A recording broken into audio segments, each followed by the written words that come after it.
The morning sun cast long shadows across the cobblestone courtyard of Eldermore Castle as Marcus Blackwood adjusted his polished armor for the 100th time.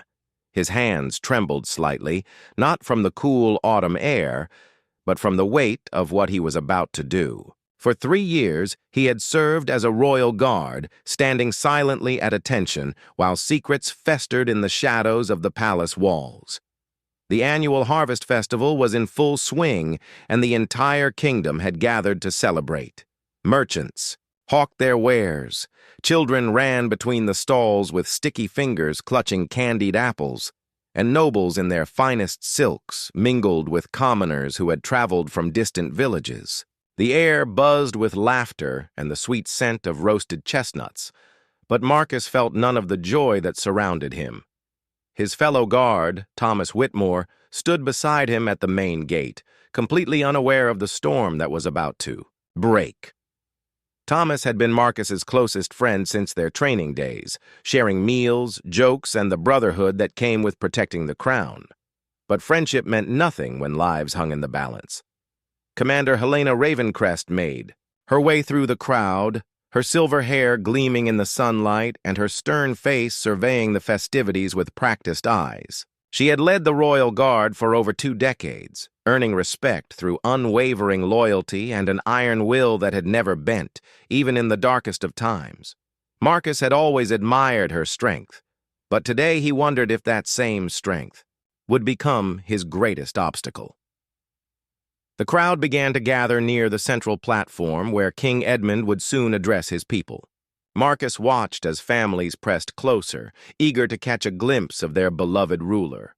Children sat on their fathers' shoulders, wives linked arms with their husbands, and elderly grandparents leaned on walking sticks, their eyes bright with anticipation. These were the people Marcus had sworn to protect, and yet he knew that danger lurked among them in the most unexpected place. His chest tightened as he thought about Elena, the young servant girl who had approached him 3 nights ago with tears streaming down her face. She had been too frightened to speak at first, glancing over her shoulder as if expecting someone to emerge from the shadows. When she finally found her voice, the words she spoke had shattered everything Marcus thought he knew about honor and duty. Thomas had been selling information to enemy agents. Not just any information, but details about the king's daily routines, the locations of secret passages, and the schedules of guard rotations. The evidence Elena presented was undeniable. Letters in Thomas's handwriting, payments of gold coins, with foreign markings, and worst of all, a detailed map of the castle's defenses that only an insider could have drawn. Marcus had spent 3 sleepless nights wrestling with the revelation. Thomas was more than a colleague. He was the brother Marcus had never had. They had trained together under the scorching summer sun, endured the harsh criticism of their instructors, and celebrated their acceptance into the Royal Guard with cheap ale and grand dreams of serving their kingdom with honor.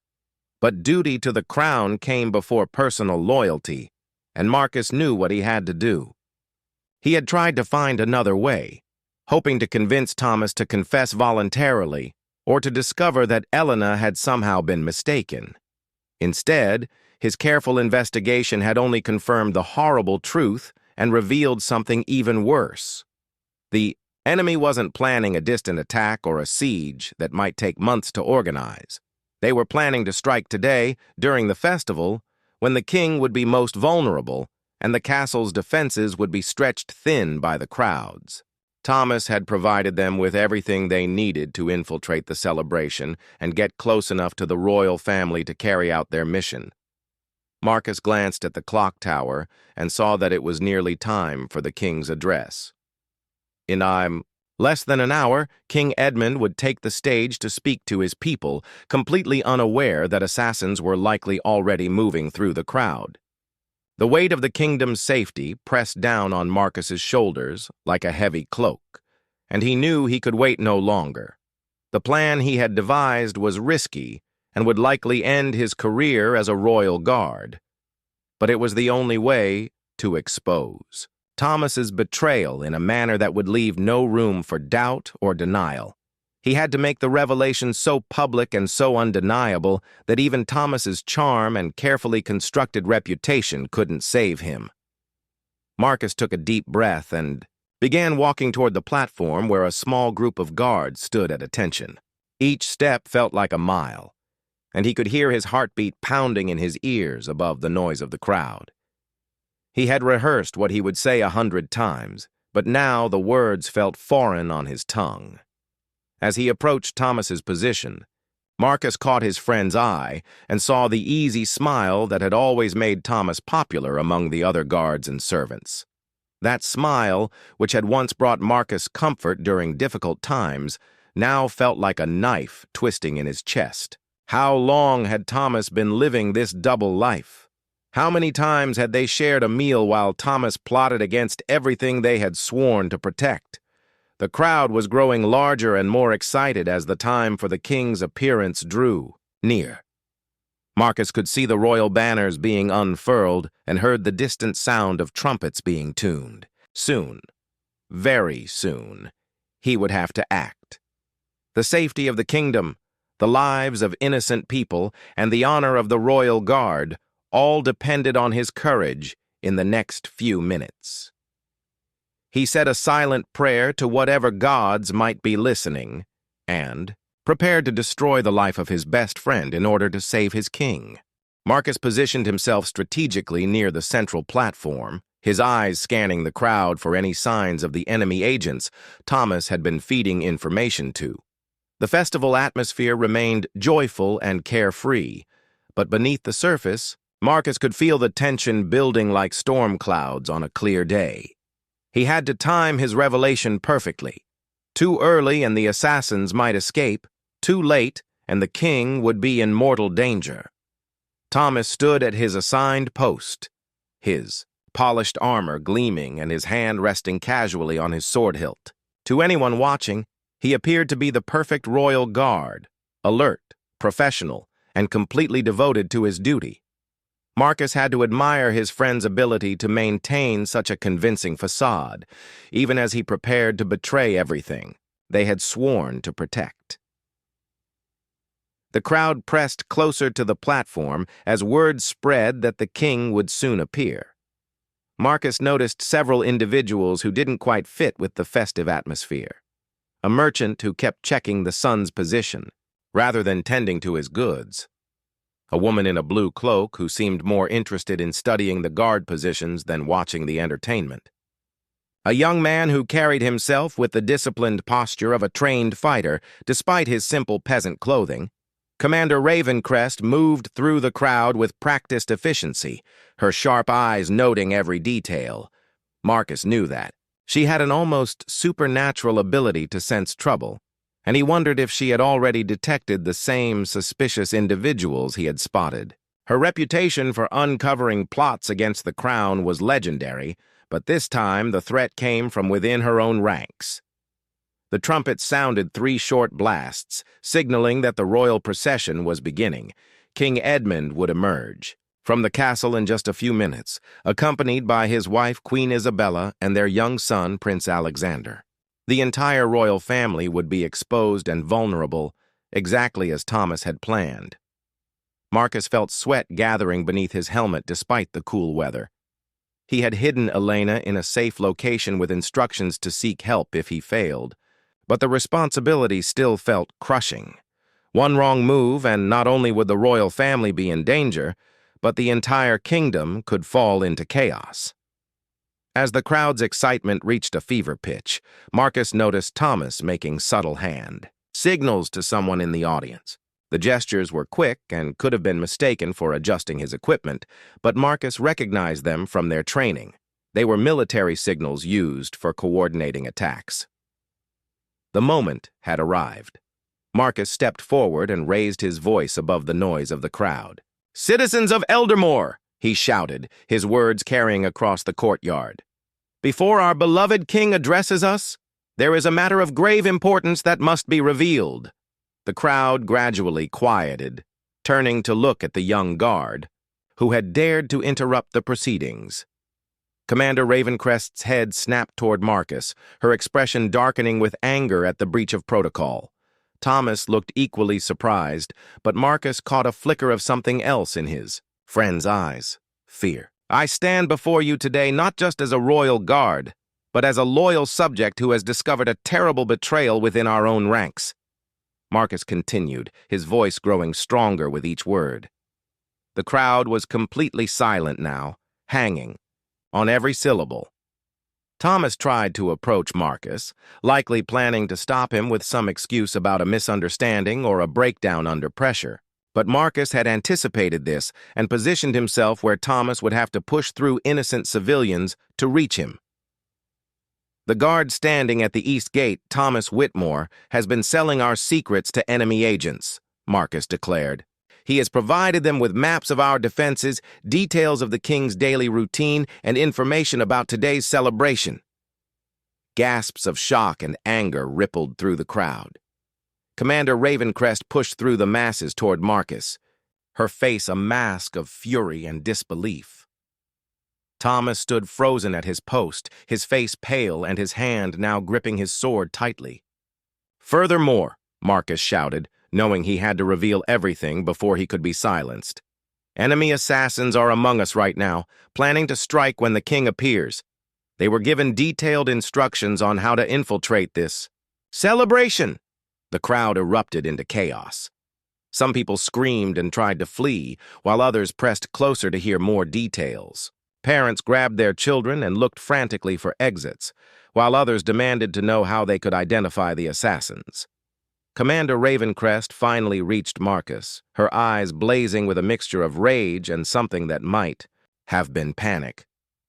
"Stand down immediately," she barked. "You will explain yourself properly, not create panic among innocent civilians." But Marcus had committed himself to this course of action, and he knew there was no turning back. "Thomas Whitmore has been meeting with enemy agents at the old mill outside town," he continued.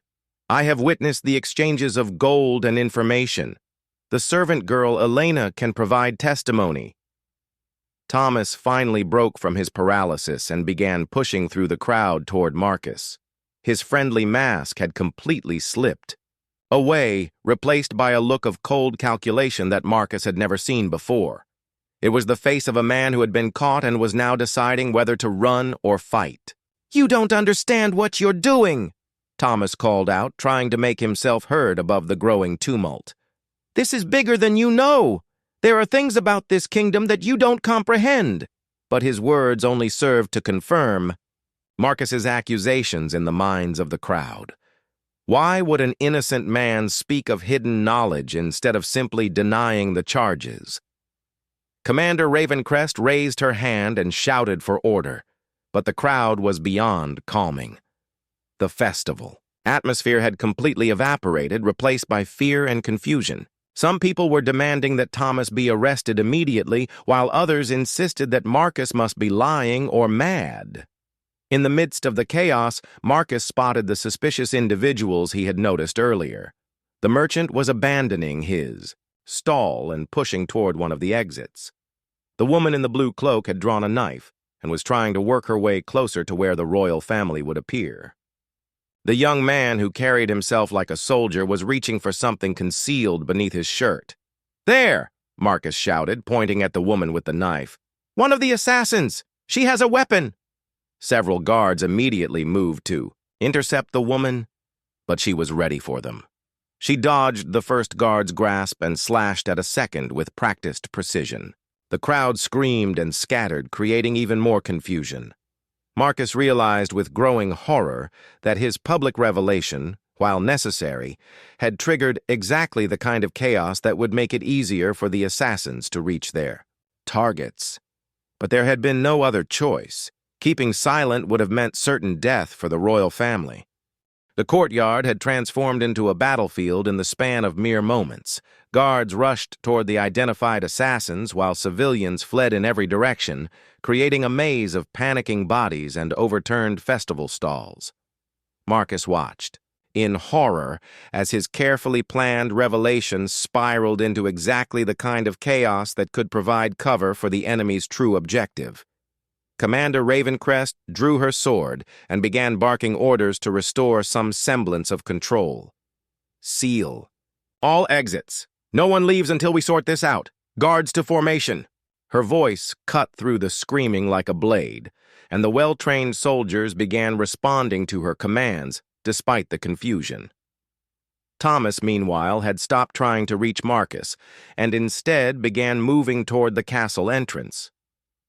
His movements were no longer those of a confused or innocent man, but rather the calculated steps of someone executing a backup plan. Marcus realized with growing dread that exposing Thomas publicly might have been exactly what the enemy wanted. "He's heading for the castle," Marcus shouted, pointing at Thomas. "He knows the secret passages. He's leading them to the royal family." But his warning was lost in the cacophony of battle cries, screaming civilians, and clashing steel.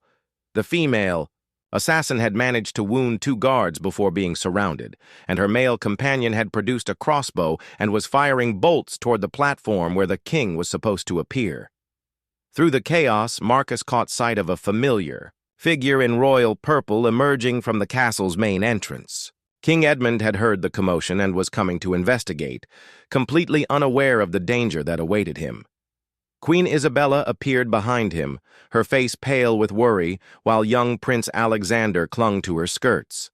"Your Majesty—" "Go back!" Marcus screamed, but the distance and noise made it impossible for the king to hear him. Thomas had spotted the royal family as well, and was now moving with obvious purpose toward a side entrance that would allow him to intercept them. Commander Ravencrest finally understood the full scope of the situation. Her eyes tracked Thomas's movement and then shifted to the approaching royal family. In that moment, her face transformed from anger at Marcus to cold, deadly focus. She had built her reputation on protecting the crown, and she would not let it be tarnished on her watch. "Delta. Formation!" she commanded, using a tactical code that immediately reorganized her guards into a protective formation around the royal family. "Thomas Whitmore is to be considered a hostile target. Apprehend him immediately."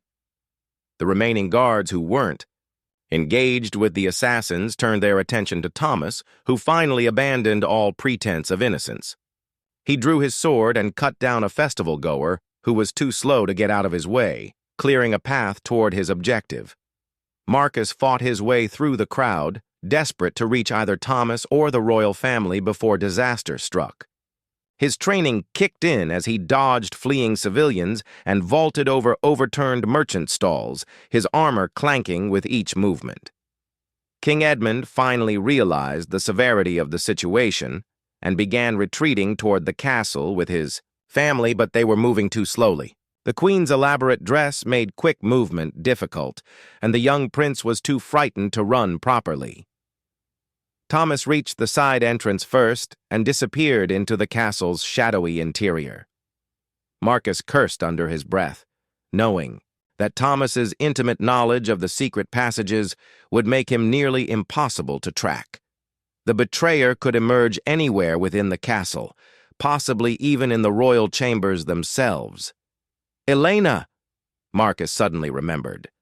The servant girl who had brought him the evidence was hidden in the castle, in a location that Thomas didn't know about. She might be able to provide crucial information about where Thomas would go or what his exact plan might be. But first, Marcus had to ensure the royal family's safety. He reached the castle entrance just as Commander Ravencrest was organizing a protective escort for the king and queen. Her face was grim as she realized that the enemy had successfully infiltrated their strongest defenses. "Report!" she snapped when she saw Marcus approaching. "Thomas has been planning this for months," Marcus said quickly. "He's been meeting with agents at the old mill providing maps and schedules. The servant girl Elena has been documenting everything. She's hidden in the East Tower storage room." Commander Ravencrest processed this information rapidly. "Take 2 guards and retrieve this Elena.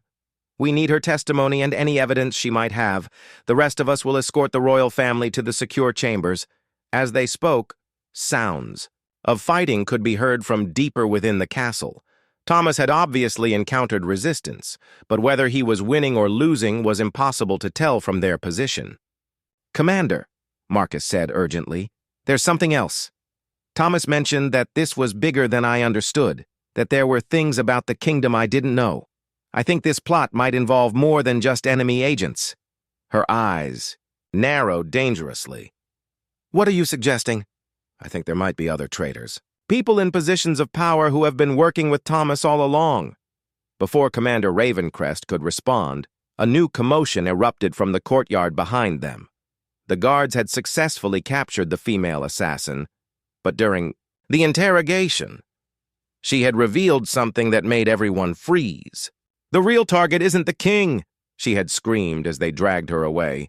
"The king was just the distraction. They're after something much more valuable." Commander Ravencrest went rigid. In all her years of service, she had learned to recognize when an enemy was telling the truth, especially when they had nothing left to lose. The assassin's words carried the ring of genuine revelation, not desperate lies. "The crown jewels," she whispered, understanding dawning in her eyes.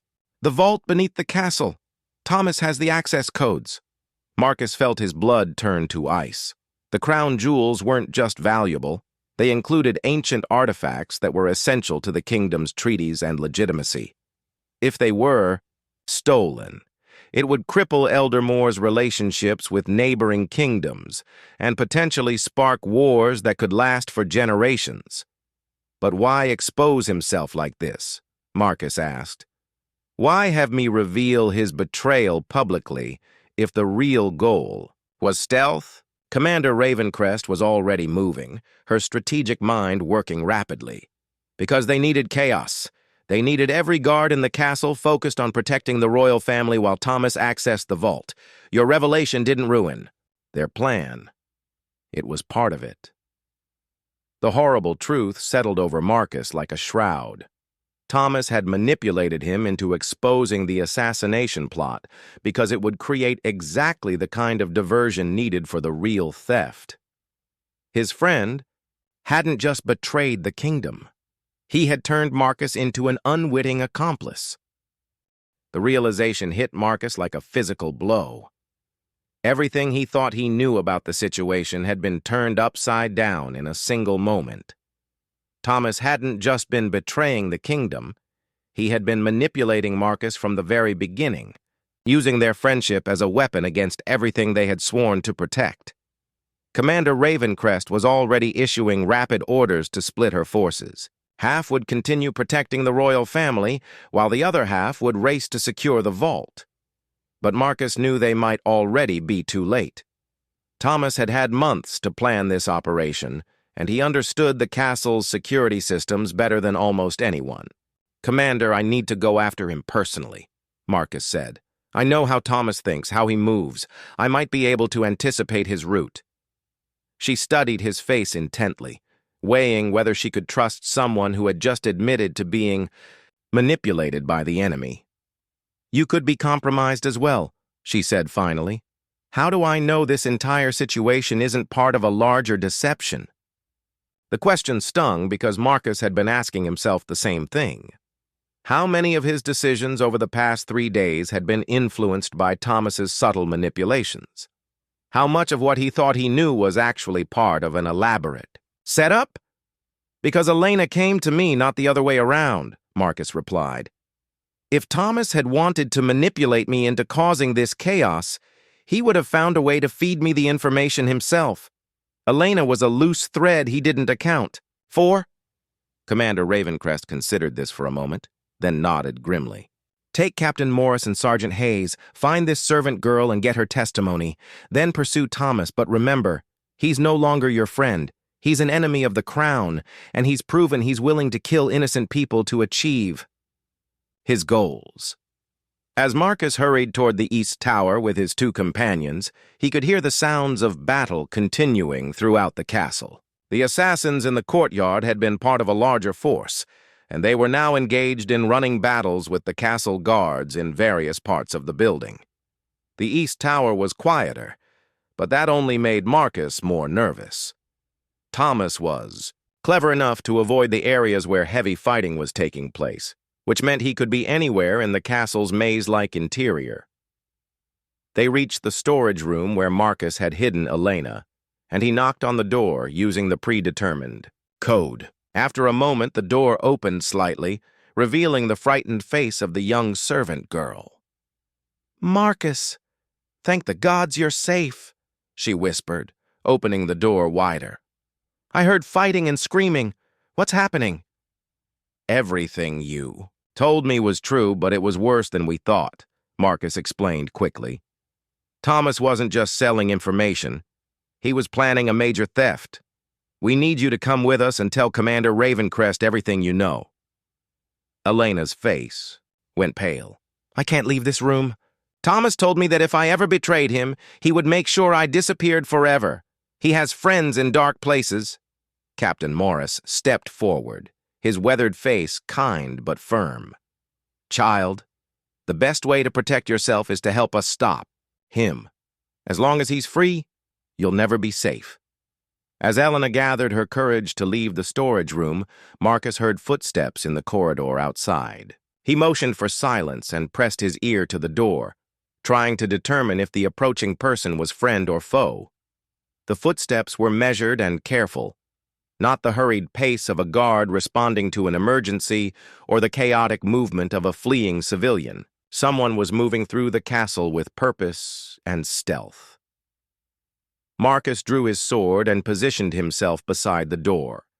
Captain Morris did the same on the other side, while Sergeant Hayes shepherded Elena to the back of the room. The footsteps stopped directly outside their door. After a moment of tense silence, a familiar voice called out, "Marcus, I know you're in there. We need to talk." It was Thomas, and he sounded calm, almost conversational. There was no trace of the panic or desperation that Marcus would have expected from a man whose plans had been exposed. "I have nothing to say to you, traitor," Marcus replied, his voice hard with anger and betrayal. Thomas chuckled softly. "Traitor? Is that really what you think this is about? Marcus, you have no idea what you've stumbled into. This kingdom has been built on lies and corruption for generations. I'm not destroying it. I'm trying to save it." "By stealing the crown jewels and murdering innocent people," Captain Morris called out. "The people who died today were casualties of a necessary revolution," Thomas replied, his tone still eerily calm. "And as for the crown jewels, they don't belong to this corrupt royal family any more than they belong to me. They were stolen from the people generations ago." Elena gasped softly from the back of the room. "He's been saying things like this for months," she whispered. "About the royal family being illegitimate, about ancient wrongs that needed to be corrected." Marcus felt a chill of understanding.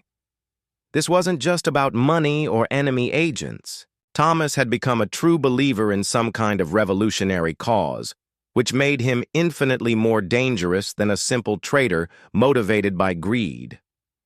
"Open the door, Marcus," Thomas continued. "Let me show you what I found in the vault. Documents that prove everything I've been telling you. The real history of this kingdom. The crimes of the royal family, the suffering of the people." "And what about Elena?" Marcus asked. "What about the innocent servant girl you terrorized into helping you?"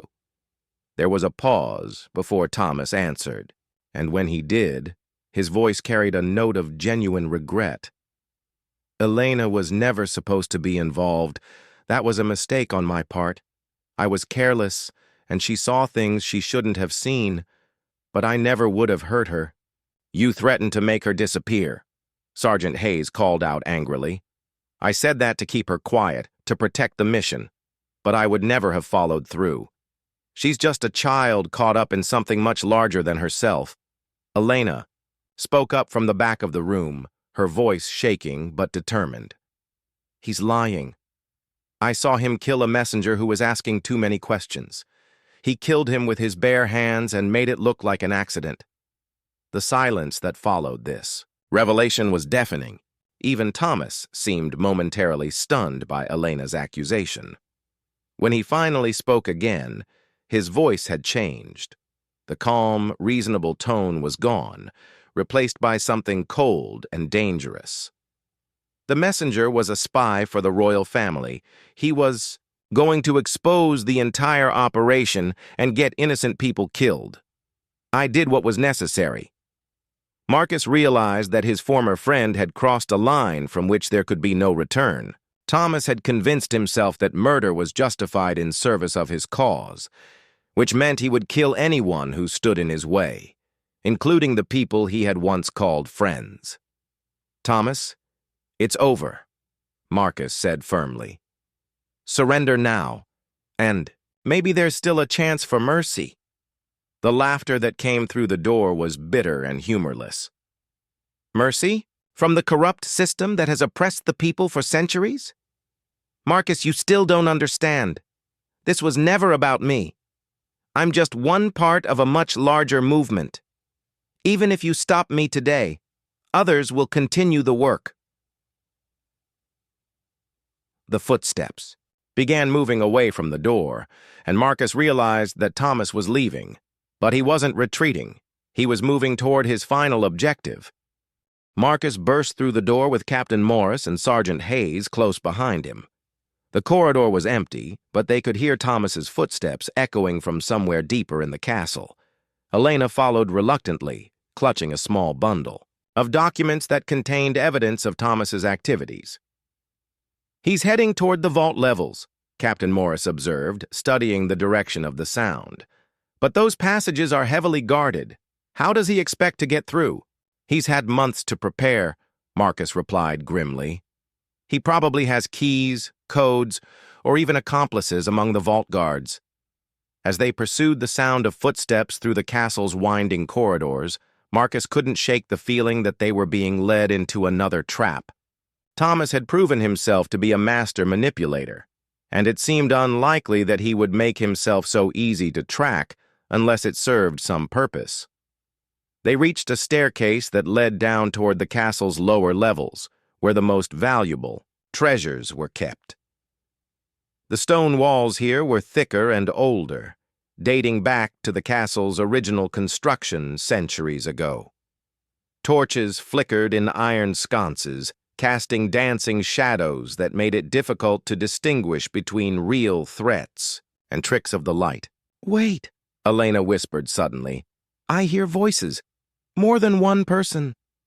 They paused to listen, and sure enough, there were at least two people talking in low tones somewhere below them.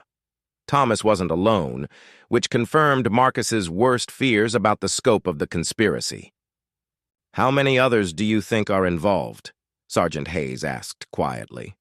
"Could be anyone," Marcus replied. "Guards, servants, even nobles. Thomas has been working on this for months, maybe years." As they descended the stairs carefully, trying to avoid making noise that would alert the conspirators below, Marcus thought about all the conversations he had shared with Thomas over the years. How many of those friendly chats had been opportunities for Thomas to gather intelligence or plant seeds of doubt about the royal family? They reached a landing where the passage split into two directions. One path led toward the main vault, while the other connected to a series of storage chambers and emergency exits. The voices were coming from the direction of the main vault, but Marcus hesitated. "It's too obvious," he murmured. "Thomas knows we're following him. Why would he lead us directly to where he's trying to break in?" Captain Morris frowned. "You think it's another diversion?" Before Marcus could answer, they heard a loud crash from the direction of the main vault, followed by shouts and the sound of fighting. It seemed that Thomas and his accomplices had encountered the vault guards. "We have to help them," Sergeant Hayes said, starting toward the sound of battle, but Elena grabbed his arm. "No, wait. Marcus is right. Thomas has been planning this too, carefully to just stumble into a fight with the guards." Marcus studied the corridor layout, trying to think like his former friend. "The main vault has the most valuable items, but it's also the most heavily defended. If I were Thomas, I wouldn't waste time trying to break in there when I could." His eyes widened as understanding dawned. The archive chamber. It's connected to the vault through a maintenance passage, but it's only guarded by a single sentry, and it contains the most important documents in the kingdom. What kind of documents? Captain Morris asked. Treaties, land grants, royal decrees, Elena said quietly. Thomas mentioned them once. He said the real power in the kingdom came from controlling information, not just gold and jewels. The fighting from the main vault was growing louder, which meant the guards there were fully engaged with whoever Thomas had sent to create that distraction. Meanwhile, the real theft was probably taking place in the archive chamber with minimal resistance. They changed direction and hurried toward the archive, but Marcus's heart sank as they approached. The single guard who should have been posted at the entrance was lying unconscious on the floor, and the heavy wooden door stood slightly ajar. Too late, Captain Morris whispered. But Marcus wasn't ready to give up. He pushed open the door and stepped into the archive chamber, a vast room lined with shelves containing thousands of documents, scrolls, and books. Somewhere in this maze of information, Thomas was hunting for specific items that could apparently change the fate of the kingdom. "Thomas!" Marcus called out. "I know you're here. Let's finish this." A voice answered from somewhere deep among the shelves. "Still trying to be the hero, Marcus? You never could see the bigger picture." "The bigger picture is that you've become a murderer and a thief," Marcus replied, moving carefully between the tall shelves while motioning for his companions to spread out. "I've become what this kingdom forced me to become," Thomas shot back. "Do you want to know what I found in these archives, Marcus? Do you want to know the truth about the royal family you've been so eager to protect?" Despite himself, Marcus found his steps slowing. There was something in Thomas's voice that suggested he truly believed he had discovered some earth-shattering secret. "The current king is not the rightful heir," Thomas continued, his voice echoing strangely among the shelves. "His grandfather murdered the true king and destroyed the evidence. Everything we've been taught about the royal lineage is a lie. Even if that were true, it wouldn't justify what you've done today," Marcus replied, but he could feel doubt creeping into his mind. "Wouldn't it?" Thomas appeared suddenly at the end of one of the aisles, holding a leather-bound document in one hand and a sword in the other. "What about all the people who have suffered under this illegitimate rule? What about the wars fought to protect a throne built on murder?" Captain Morris stepped into view with his sword drawn. "Put down your weapon and surrender. Whatever you think you've discovered, there are proper channels for addressing grievances." Thomas laughed bitterly. "Proper channels? Controlled by the same corrupt system that created this mess in the first place? No. The only way to fix this is to expose the truth and let the people decide their own fate. And you've appointed yourself as their savior?" Sergeant Hayes emerged from another aisle, completing the encirclement. "I've appointed myself as someone willing to do what's necessary," Thomas replied. "But I'm not alone in this. There are others, in this kingdom and beyond, who know the truth and are working to restore justice." Elena stepped forward, her voice shaking but determined. "Justice? You killed an innocent messenger. You terrorized me for months. You betrayed your oath and your friends. What kind of justice is that?" For the first time since this confrontation began, Thomas looked genuinely shaken. His eyes focused on Elena, and Marcus saw a flicker of the man he had once called friend. "Elena, I never meant for you to be hurt by this. Everything I did was to protect people like you from a system that treats you as expendable." "Then why? Did I spend every night for months afraid that you would kill me if I spoke up?" Elena asked. "Why did I have to live in terror of someone who claimed to be fighting for people like me?" Thomas had no answer for that question, and in that, the archive chamber erupted into violence as Thomas lunged forward with his sword, but his attack lacked the precision and focus that Marcus remembered from their training days. The weight of his crimes and the isolation of his crusade had clearly taken their toll on the man who had once been the best fighter in their class. Marcus parried the strike and countered with a thrust that Thomas barely managed to deflect. Around them, Captain Morris and Sergeant Hayes moved to assist, but the narrow aisles between the towering shelves made it difficult for multiple fighters to engage safely without risking damage to the irreplaceable documents. You don't understand. What you're protecting? Thomas shouted as their blades clashed again. These documents prove that the royal family has been built on a foundation of murder and lies.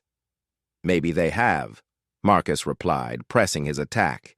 But that doesn't give you the right to decide the fate of an entire kingdom on your own.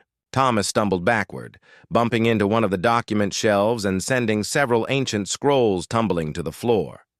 The sight of the historical records being damaged seemed to break something inside him, and his face contorted with anguish. Everything I've done has been for nothing, he whispered, lowering his sword slightly. I've become the very thing I was trying to fight against. Marcus saw the opening and could have ended the fight with a single thrust, but something in his former friend's expression stopped him. This wasn't the face of a hardened revolutionary anymore. It was the face of a broken man who had finally realized the true cost of his choices. It's not too late, Marcus said, keeping his sword ready but not attacking. Tell us about the others involved in this conspiracy. Help us prevent more bloodshed.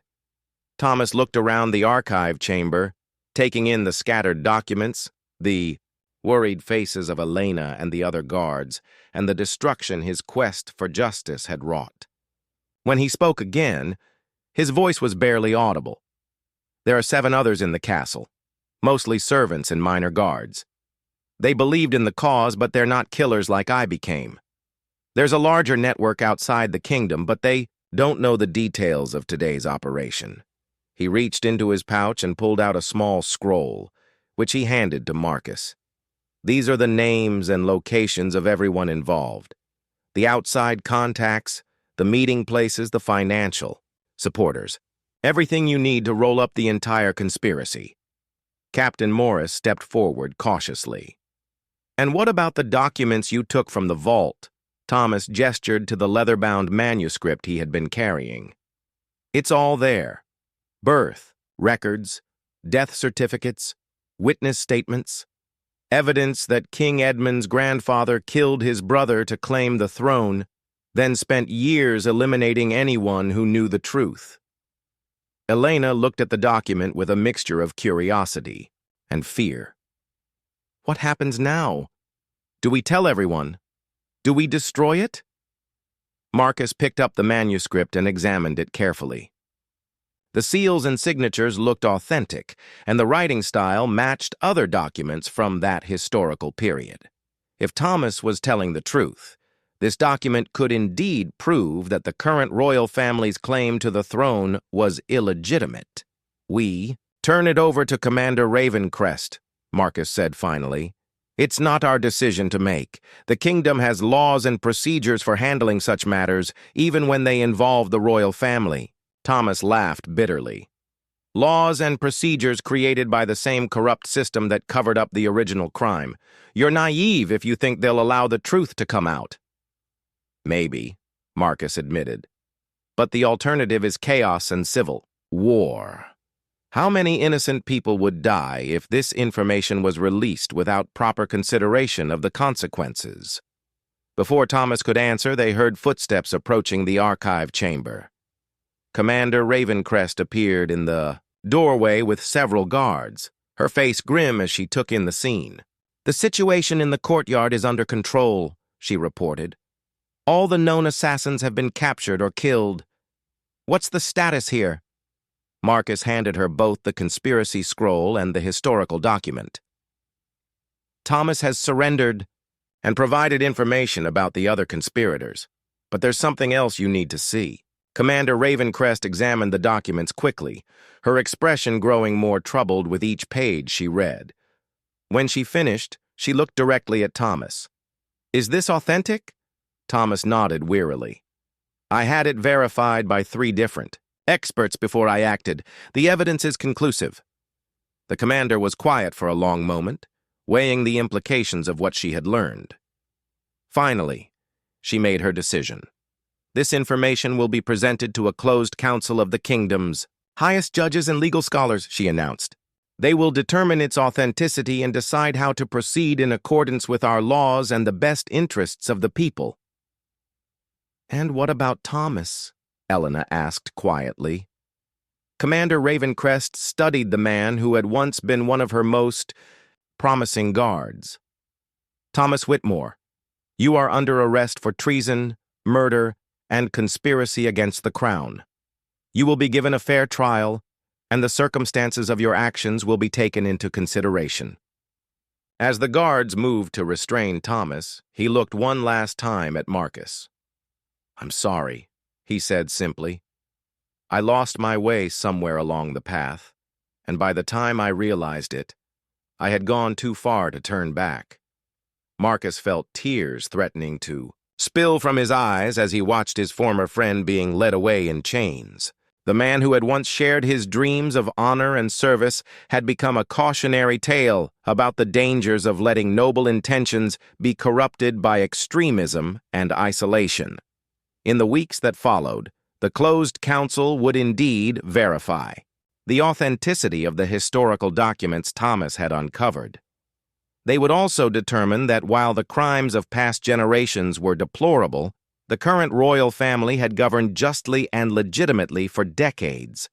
The decision was made to acknowledge the historical truth while maintaining the stability of the current system, with new safeguards put in place to prevent future abuses of power. Thomas was tried and convicted, but his cooperation and the circumstances surrounding his radicalization earned him a sentence of life imprisonment rather than execution. He would spend his remaining years in a monastery, working to transcribe and preserve the very historical documents he had once sought to use as weapons. Elena was relocated to a safe position in another part of the kingdom, where she could live, without fear of retribution from Thomas's associates. She would eventually marry a kind merchant and raise 3 children, but she never forgot the lesson she had learned about the importance of speaking up against injustice, even when it was frightening to do so. Marcus was promoted to captain and eventually succeeded Commander Ravencrest as the head of the Royal Guard. He would go on to implement new policies and procedures designed to prevent the kind of conspiracy that Thomas had organized, while always remembering that the greatest threats to the kingdom often came from within. And in the archive chamber, where their final confrontation had taken place, a new plaque was installed with a simple inscription: "The price of justice is eternal vigilance, but the cost of extremism is always higher."